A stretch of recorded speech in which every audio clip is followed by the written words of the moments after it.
안녕하세요, 노골입니다. 간만에 또 자전거 리뷰로 찾아뵙습니다. 오늘 리뷰할 자전거는 바로 한국의 토종 브랜드인 첼로에서 만든 케인이라는 자전거입니다. 케인 중에서도 디스크 모델이 있고 림브레이크 모델이 있는데요, 이 모델은 바로 림브레이크 모델 중에서 105 구동계를 달고 있는 S7이라는 모델입니다. 실제로 인터넷에 구매를 하시려면 169만 원인가에 살 수 있는 아주 가성비가 뛰어난 국산 자전거라고 할 수가 있습니다. 먼저 그래서 오늘은 이 첼로에 대한 이야기를 조금 하고 또 넘어가야 되는데요. 첼로는 여러분들이 잘 아시다시피 국산 자전거 회사인 삼천리, 아주 오래된 자전거 회사죠. 저와 비슷한 나이대, 그리고 저보다 어린 나이대 분들도 거의 다 인생의 첫 자전거의 경험은 아마 삼천리일 가능성이 아주 높습니다. 그 삼천리 자전거에서 조금 고급화된 차별화된 브랜드를 만들기 위해서 런칭한 게 바로 이 첼로 자전거라고 보시면 되고요. 첼로는 로드바이크만 만드는 게 아니라 MTB라든지 이런 여러 가지 이제 조금 그래도 삼천리보다는 고급 라인업의 자전거들을 만들고 있습니다. 그 중에서도 로드바이크의 라인업을 말씀드리면, 예전에는 플래그십인 레퍼런스가 있었습니다. 레퍼런스는 그런데 일반인에게 판매하는 자전거는 아니었고 프로팀을 이제 지원해주기 위해서 만든 자전거였는데, 그게 이제 조금 시간이 지나다 보니까 엘리엇이 좋아지면서 단종이 됐고요. 그리고 지금은 최상급 기종인 엘리엇이 있습니다. 엘리엇 같은 경우에도 가성비가 아주 뛰어난 모델이고, 예전과 다르게 지금 엘리엇은 강성도 좋아지고 성능이 좋아져서 금산 인삼 첼로 팀에 스폰을 해주고 있는 모델입니다. 국가대표 선수인 아주 유명한 최영민 선수가 타는 자전거로도 아주 유명하죠. 그리고 그 다음이 바로 이 케인입니다. 케인이 어떻게 보면 국내에서 구할 수 있는 입문형 카본 자전거 중에서 가장 가성비가 좋은 제품이다 라고 말씀드릴 수 있을 것 같아요. 물론 자이언트나 메리다에도 가성비 좋은 제품이 있기는 하지만, 그래도 그 제품보다 얘가 가격적으로 보면 한 20만 원에서 한 30만 원 정도 조금 저렴하게 살 수 있는 게 이 케인입니다. 자세한 얘기 조금 뒤로 하고, 그리고 그 밑에는 스칼라티라는 알루미늄 모델이 있습니다. 그리고 또 비슷하게 솔레이어라는 알루미늄 모델인데 이것도 단종이 됐고요. 이 솔레이어에 대해서 제가 잠깐 얘기하면, 제가 처음으로 자전거를, 그러니까 로드바이크를 입문을 했을 때 타던 자전거가 바로 솔레이어입니다. 당시 알루미늄 프레임에 105 구동계를 이제 장착된 솔레이어를 탔었는데요. 그게 이제 한 6년 전이죠. 벌써 6년 전인데, 지금 생각해봐도, 지금 저도 정말 자전거를 좋아하고 이렇게 즐겁게 자전거 라이프를 즐기는 사람이긴 하지만, 그래도 지금 생각해봐도 정말 내 자전거에 대한 순수한 사랑이나 이런 감정은 그때 그 솔레이어가 가장 많이 받았지 않았을까라고 생각합니다. 이제 인생의 첫 로드바이크이기 때문에 그랬던 게 아닐까 생각이 들어요. 그때는 정말 아무것도 모르고 그냥 한겨울에 자전거 타고 비비나 이런 쫄쫄이 같은 것도 없이 그냥 운동화 신고 자전거 탔던 그 기억이 아직도 이제 생생합니다. 그리고 그 밑에도 이제 XLR이나 이런 모델들이 있기는 한데, 그래도 이제 오늘 얘기해볼 자전거는 이 케인이에요. 자, 케인은 제가 처음에 입문했을 때도 있었습니다. 그때가 바로 케인이 첫 출시됐었던 2014년이었습니다. 2014년에 당시에 케인은 이렇게 검정색 데칼에 좀 약간 묵직한 느낌을 좀 가지고 있었는데요. 당시에 제가 이제 알루미늄 모델을 타면서 이렇게 돌아다니면서 동호회도 나가기만 해도 케인 정도만 봐도 제 눈에는 카본이다, 이거 카본이구나 라는 생각이 들 정도로 당시 제 인식으로는 굉장히 좋은 자전거였는데, 지금 제가 이제 자전거 자덕 생활을 좀 이제 하다 보니까 그냥 케인 정도는 입문이다 라고 이제 생각을 하게 되더라고요. 물론 여러분들이 이제 자전거를 이제 입문을 하시려고 하는데 자전거 값만 169만 원이라는 돈을 들여야 된다라는 게 절대 싸다 이런 말씀을 드리는 게 아닙니다. 하지만 이 자전거라는 거는 생각보다 이런 카본이나 이런 걸 만드는데 이제 공임이나 이런 수작업이 많기 때문에 가격이 비쌀 수밖에 없어요.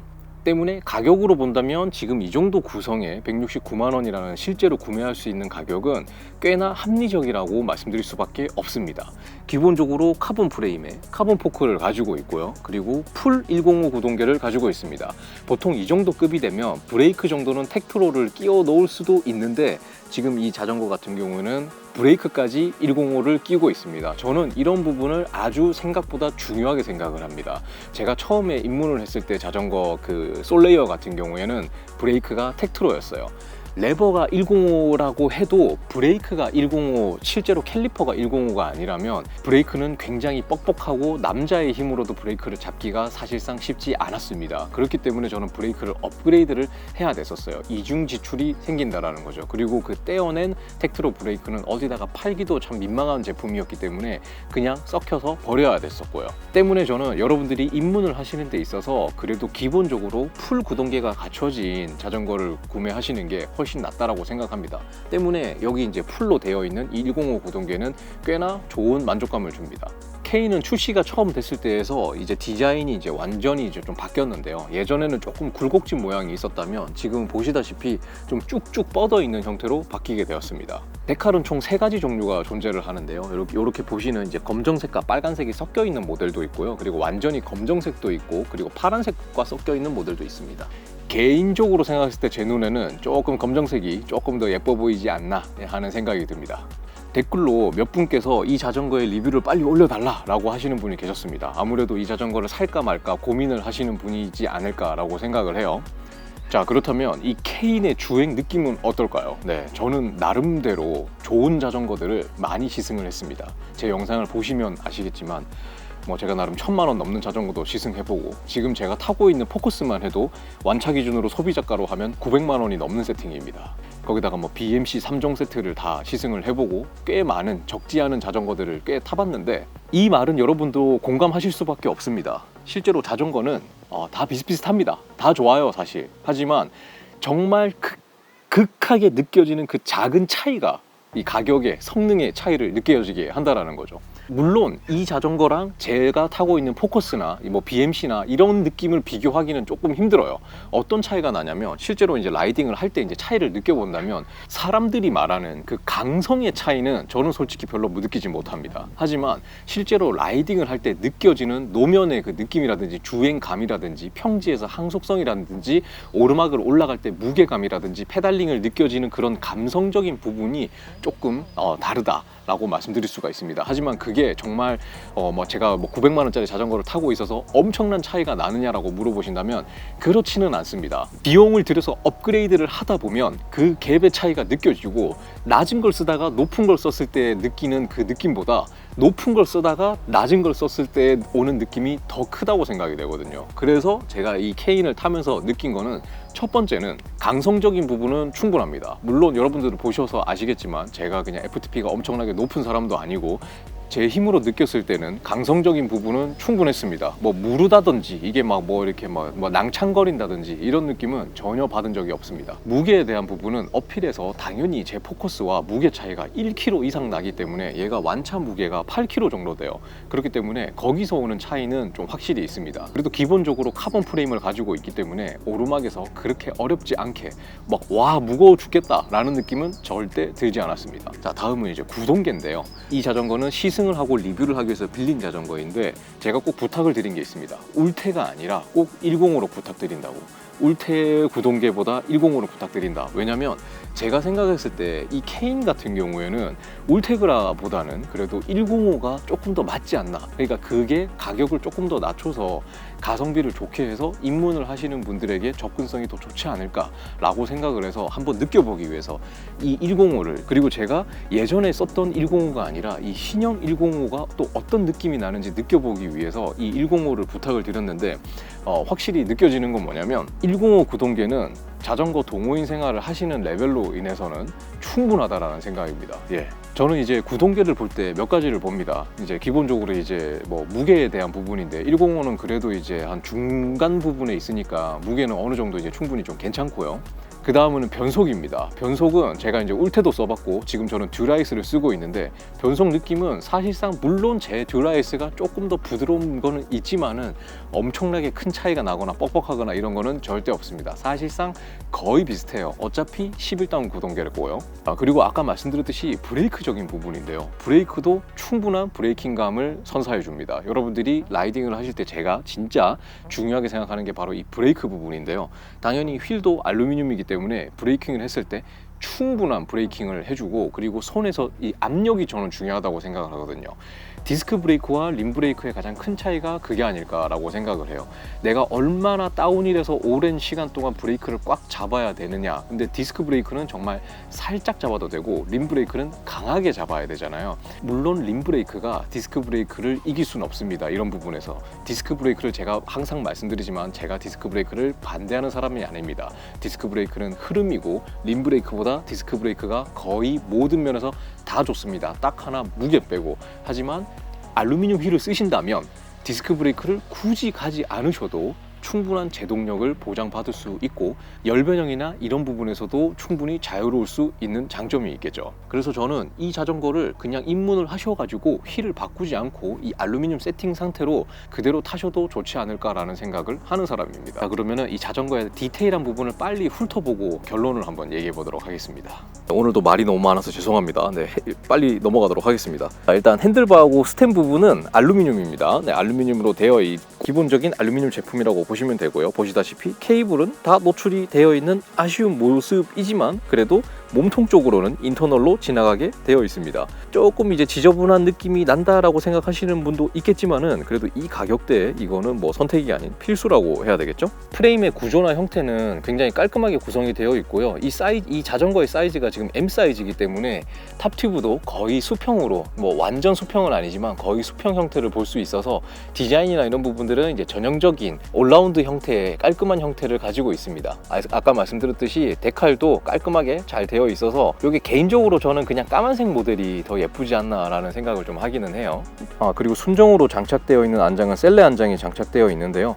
개인적으로 이 안장은 뭐 그렇게 편한 안장은 아닌 것 같습니다. 이쪽 부분이 조금 넓어 가지고 좌골을 받쳐서 앉을 때 살짝 좀 불편한 느낌이 조금은 들더라고요. 대신 장점은 뭐냐면 이 쿠션감이 좋아서 초급으로 입문하시는 분들께 안장통을 줄여줄 수 있는 그런 안장입니다. 굉장히 폭신폭신하고 장거리 라이딩을 했을 때도 좀 이렇게 안장통도 없고 그런 부분은 좋았어요.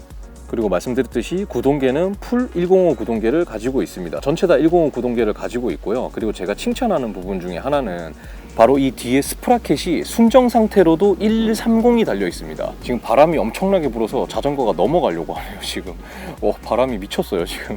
네, 덕분에 오르막을 올라갈 때 자전거가 조금 더 가볍게 느껴집니다. 이게 만약에 순정 상태로 1128이 달려 있었다면은 조금 자전거가 더 무겁게 느껴졌을 텐데 1130이 달려 있어서 올라갈 때 조금 더 여유롭게 올라갈 수 있는 기어비를 찾을 수 있는 게 장점이고, 이거는 이제 첼로 개발팀에서 아주 기어비를 잘 선택한 게 아닐까라고 생각을 합니다. 그리고 휠 같은 경우에는 국내에서 그렇게 인지도가 높지는 않지만 부엘타 휠을 장착하고 있는데요. 이게 또 특징이 뭐냐면 알루미늄 휠인데 튜블리스 레드입니다. 그래서 여러분들이 만약에 원하신다면 자전거를 구매하셨을 때 튜블리스 레디로 세팅을 해서 튜블리스로 탈 수 있는 또 장점이 있어요. 이 튜블리스에 대한 얘기는 제가 다음에 또 이제 한 번 더 컨텐츠를 만들 예정이기 때문에 그 얘기를 좀 더 기다려 주시기를 바랍니다. 네, K는 카본으로 입문을 하시려는 분께 꽤나 가성비가 훌륭하고 좋은 자전거일 수 있습니다. 거기다가 105라는 구동계는 제가 체험을 해본 결과 아주 만족스러운 구동계라고 말씀드릴 수 있을 것 같고요. 이 자전거를 169만 원에 살 수 있다라는 거는 제가 볼 때 뭐 가격적인 가성비나 이런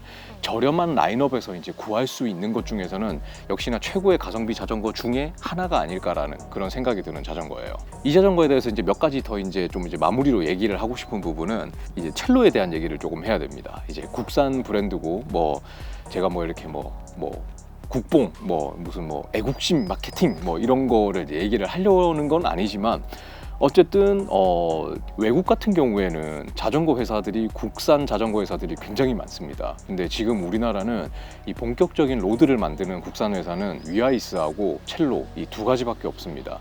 물론 알톤이나 이런 삼천리에도 로드 라인업이 있기는 하지만 사실상 그거는 그냥 로드 형태를 가지고 있는 그냥 자전거라고 봐야 되고, 진짜 본격적인 로드 지오메트리를 가지고 있는 자전거를 공격적으로 생산하는 거는 두 개밖에 없습니다. 근데 저는 개인적으로 이 두 회사가, 위아이스와 첼로라는 회사가 개인적으로 좀 잘 됐으면 하는 그런 마음이 좀 큽니다. 예, 이거는 진심이고요.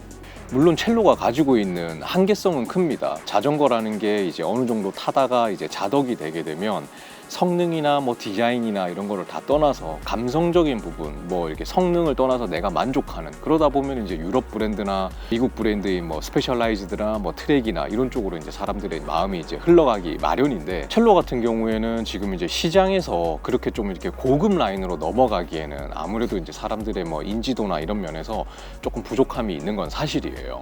마냥 그냥 마케팅을 공격적으로 한다고 해서 사람들이 이렇게 비싼 자전거를 막 덜컥덜컥 사준다고 이렇게 보장할 수도 없는 거기 때문에 이 첼로나 삼천리나 이쪽에 이제 개발이나 이런 쪽 팀 회사 입장에서 생각을 해본다면 정말 쉽지 않은 이게 시장일 것 같습니다. 워낙 이 유럽 브랜드나 이런 고급화 브랜드들이 진짜 이 마케팅을 참 잘하고 이런 감성적인 이런 부분들을 이제 소비자들을 탁탁 잘 건드리기 때문에 그런 부분이 이제 어느 정도 좀 한계가 있다라고 하는 거는 저도 인정할 수밖에 없는 부분인 것 같아요. 하지만 예전에 우리나라가 이제 그런 운동도 했었죠. 뭐 신토부리 뭐 이런 것도 했었는데 그런 거를 떠나서 어쨌든 이제 외국 같은 경우에는 자사의 자기 나라에 진짜 좋은 브랜드들이 많은데 앞으로 장기적으로 본다면 지금 당장은 아니겠지만 뭐 이렇게 5년 뒤, 10년 뒤가 된다면 이 첼로 같은 경우에도 해외에 이렇게 막 프로팀도 좀 스폰하고 이렇게 대회에도 이렇게 비추면서 진짜 좀 이렇게 메이저급 회사가 될 수 있는, 거듭날 수 있는 그런 기회가 좀 되고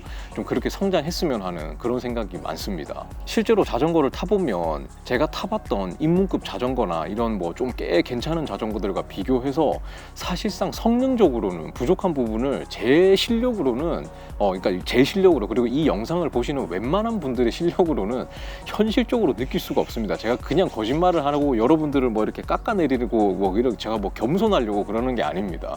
때문에 만약에 여러분들이 그냥 남들이 다 그냥 막 뭐 트랙 타니 뭐 BMC 타니 뭐 이렇게 하니까 다들 그런 거 타야 되는갑다라고 생각하시는 분이라면은 다들 그런 거 타는데 나는 그런 거 싫다라고 하는 생각을 하셨던 분이라면은 이 케인 같은 경우에 아주 큰 만족감을 줄 수 있을 거예요. 그리고 보통 비교를 하게 되면은 이제 좀 아무래도 이제 뭐 단체 라이딩이나 이런 동호회를 가면 다들 너무 좋은 자전거들을 타니까 좀 비교를 하게 되잖아요. 근데 내 개인적인 만족과 운동과 그리고 합리적인 소비 이런 걸 생각하신다면 이 케인만큼 좋은 가성비를 가지고 있는 자전거는 많지 않을 거다라고 말씀드릴 수 있을 것 같아요. 그리고 또 이런 얘기도 있어요. 뭐 첼로는 지오메트리가 좀 공격적이지 않다. 그게 어떻게 로드 뭐 지오메트리냐 뭐 이렇게 말씀하시는 분이 있는데 실제로 제가 타고 있는 포커스 같은 경우에는 낮은 스택과 긴 리치 그리고 짧은 탑 튜브를 가지고 있어서 굉장히 그런 공격적인 자전거다 이런 말들이 많거든요. 그래서 제가 면밀하게 비교를 해봤습니다. 바로 포커스 S 사이즈와 이 첼로 케인 S 사이즈를 비교를 진짜 스펙을 다 해봤는데 물론 어느 정도 차이가 있어요. 이 헤드 튜브 길이가 케인이 조금 넓고 그리고 탑 튜브 길이가 얘가 좀 더 확실히 많이 짧습니다. 때문에 조금 더 편한 자세가 되겠죠. 물론 그런 것 때문에 훨씬 더 포커스가 조금 공격적이고 레이싱 성향의 자전거인 거는 맞습니다. 하지만 저는 개인적으로 생각하는 게 이 케인 같은 경우에는 레이싱이나 이런 상황에서도 물론 타시겠지만 그래도 좀 편하게 투어를 가시거나 이렇게 로드바이크를 이렇게 즐기기 위한 뭐 여행을 하기 위해서 타시는 분들도 굉장히 많을 거라고 생각을 해요. 그렇다면은 첼로 입장에서는 조금 더 편하게 만드는 게 좋은 방법이라고 할 수도 있겠죠.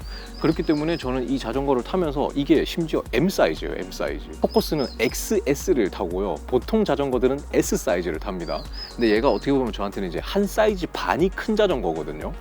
근데도 탔을 때 리치 빼고는 그렇게 불편함이 없었습니다. 물론 지금 이 안장은 제 키보다 훨씬 뽑아놨기 때문에 제 피팅에 맞추면 C포스트가 거의 사라지는 그 슬픈 현상만 제외한다면 이 리치 부분이 살짝 긴 거 말고는 피팅상에서도 큰 차이가 없더라고요. 그래서 이 자전거는 다른 자전거들보다 조금은 그래도 편한 자세로 탈 수 있는 어떻게 보면은 장점이라고 할 수 있는 부분도 있겠죠. 네, 어쨌든 오늘의 또 짧지 않은 이야기는 여기서 또 정리를 해야 될 것 같습니다. 제가 앞으로 뭐 이제 계속 꾸준히 컨텐츠를 만들 텐데 요즘 이제 일도 바쁘고 이러다 보니까 영상을 편집하는데 또 밀리기도 하고 뭐 이렇게 해서 사실 제가 하고 싶은 것들, 기획했던 것들, 하려고 했던 것들을 지금 많이 못하고 있어요. 제가 뭐 영상에서 이렇게 주저리 하고 싶은 얘기를 더 하고 싶은 것들이 많기는 하지만 오늘도 영상은 여기서 정리를 해야 될 것 같습니다. 케인에 대해서 궁금한 점이 있으시다면 댓글로 좀 물어봐 주셔도 좋고요. 제가 몇 번이나 말씀드린 거지만 로드바이크를 처음 입문하시는 단계에서는 이보다 더 싼 자전거로 입문을 하셔도 전혀 문제가 없습니다. 그리고 입문을 하시는데 이 정도 자전거를 만약에 케인 정도를 타신다면 충분히 좋은 자전거입니다. 예, 그러니까 여러분들이 만약에 케인을 괜찮을까? 저 가격에 사면 괜찮을까? 라고 생각을 하신다면 괜찮습니다. 그리고 이런 자전거 같은 경우에는 169만 원 주고 딱 샀다가 나중에 팔아야지 하면 저렴하기 때문에, 그리고 나름 저렴하기 때문에 중고로 팔 때도 깨끗하게 관리만 잘 해 놓으셨다면은 나중에 팔 때도 편하게 파실 수 있는 그런 장점도 있으니까요. 어떻게 보면은 좀 그래 이렇게 마음을 편하게 먹고 접근하셔도 괜찮은 자전거가 아닐까 생각을 합니다. 나쁜 자전거는 없습니다. 나쁜 엔진과 나쁜 멘탈이 있을 뿐이죠. 네, 그럼 오늘도 이 첼로에서 나온 케인 S7에 대한 간단한 리뷰 여기서 이제 정리하도록 하고요. 저는 다음 영상에서 또 찾아뵙도록 하겠습니다. 그러면 다음 영상에 또 뵐게요. 감사합니다.